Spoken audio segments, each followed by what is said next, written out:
अस्सलाम वालेकुम, welcome to Alpha AT Securities, one of Pakistan leading stock market firms. मैं हूं शुदा कुरैशी मार्केट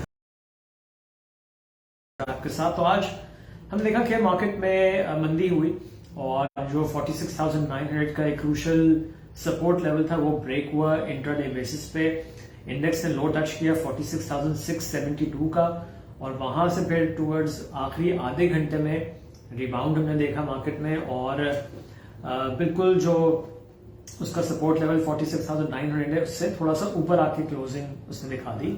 तो 46,912 या 913 समझ लें उस पर KSE 100 इंडेक्स क्लोज हुआ है। आज का हाई था 47,173 का।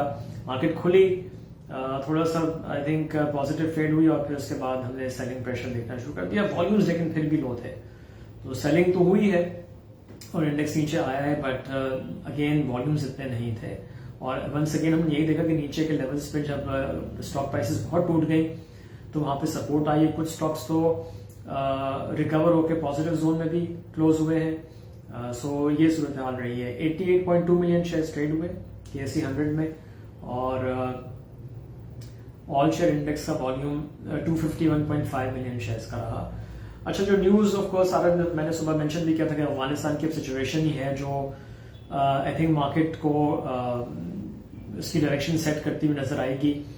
और वो हमने देखा कि सारा दिन खबरें आती रहीं। एक अफगान डेलीगेशन जो कल आया था उसकी आज मुलाकात भी हुई है फॉरेन मिनिस्टर शाह महमूद कुरैशी से। फिर एक मीटिंग गवर्नमेंट की अपनी भी होनी है, उसमें ज़ाहिर के प्राइम मिनिस्टर होंगे। हम श्योर के उसमें आर्म फोर्सेस भी शिरकत करेंगी। तो जो अफगानिस्तान में सिचुएशन इवॉल्व हो रही है उसके हवाले से बात होगी।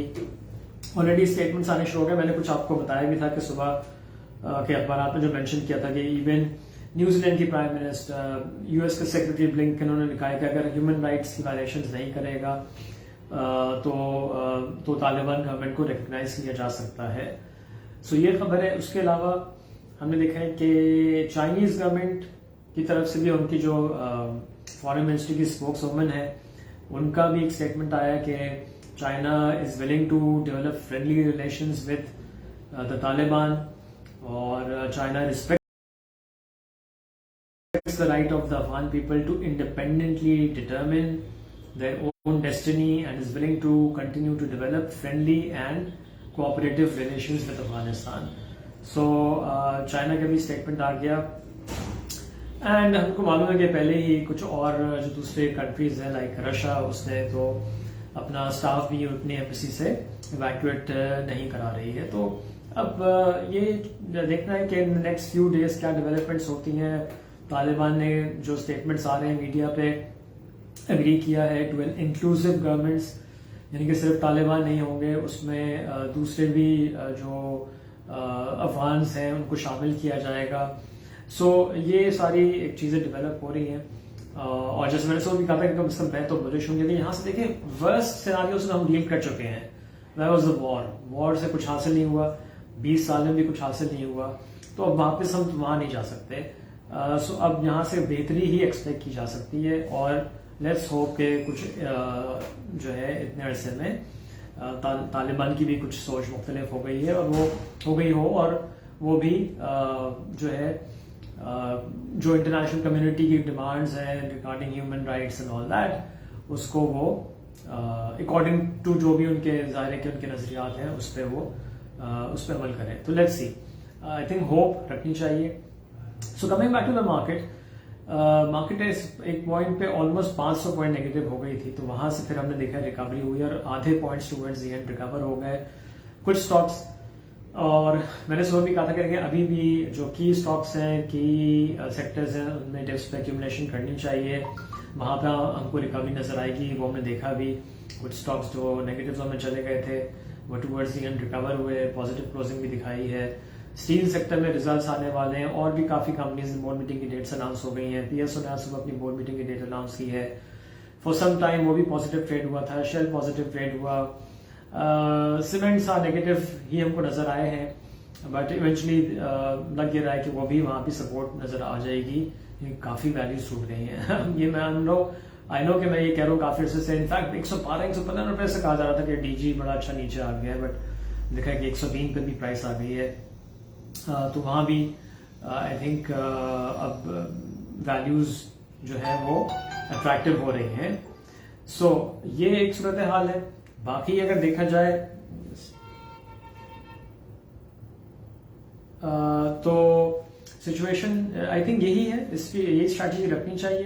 पाकिस्तान रिफाइनरी के रिजल्ट्स मैं आपको बता दूं, पाकिस्तान रिफाइनरी के रिजल्ट्स अनाउंस हुए थे और उसमें इन्होंने सारे डिविडेंड कुछ नहीं दिया, लेकिन अर्निंग्स जो आई हैं वो ₹1.52 की अर्निंग आई है। पिछले साल ₹17 और 54 पैसे का लॉस था। तो ये पाकिस्तान रिफाइनरी के रिजल्ट्स। बाकी कोहिनूर टेक्सटाइल मिल्स के रिजल्ट्स भी हमने पोस्ट कर दिए थे, वहाँ पे ₹1 का फाइनल कैश डिविडेंड दिया है। ₹9.21 की अर्निंग्स पर शेयर आई है for the full year unconsolidated basis पे, स्टैंड अलोन बेसिस पे। तो ये रिजल्ट्स हमको नजर आए हैं KTML के। नाउ कल भी आई थिंक स्ट्रैटेजी सेम होनी चाहिए कि स्टॉक्स में आप बाय कर सकते हैं, एक्यूमुलेट कर सकते हैं। दूसरे स्टॉक्स जिन्होंने आज अच्छा परफॉर्म किया उसमें हम स्टील को देख सकते हैं। इंटरनेशनल इंडस्ट्रीज 208 का लो बनाया, फिर टुवर्ड्स द एंड 214 से ऊपर ट्रेड हुआ। सो लाइक आई सेड के वैल्यूज जहां नजर आएंगी और काफी स्टॉक प्राइसेस टूटी होंगी तो फिर वहां पे हम एक्यूमुलेशन देख सकते हैं। तो इसी स्ट्रैटेजी आई थिंक अभी भी काम करना चाहिए।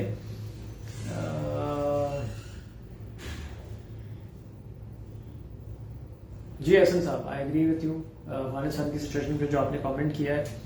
सो let's hope for the best. हो सकता है उसमें कुछ दिन लग जाए, जो अब सिचुएशन इवॉल्व हो रही है अफगानिस्तान में और जो अब नई गवर्नमेंट बनेगी, लाइक मैंने कहा कि वो इंक्लूसिव होगी, कहा यही जा रहा है। पाकिस्तान भी इसी पे पुश कर रहा है। जो आज मीटिंग हुई है with the foreign minister Shahrukh Qureshi, उन्होंने भी इसी पे स्ट्रेस किया है कि एक इंक्लूसिव गवर्नमेंट सामने आनी चाहिए अफगानिस्तान में। सो let's hope for the best. But again I think opportunities बेतहाशा हैं और मैंने सुबह जिक्र भी किया था उनका। सो जो रीजनल कंट्रीज हैं, they are eyeing China, Russia and all, जो इन्वेस्टमेंट कर सकते हैं। सो इट कुड बी, जो इससे पहले ही बात हो रही थी, could be a game changer. So let's hope for the best and that's about it. So have a nice evening. इंशाल्लाह कल सुबह तक देखते हैं क्या खबरें आती हैं, फिर उस पर हम बात करेंगे और मार्केट स्ट्रैटेजी पे भी। So have a nice evening, take care, अल्लाह हाफ़िज़।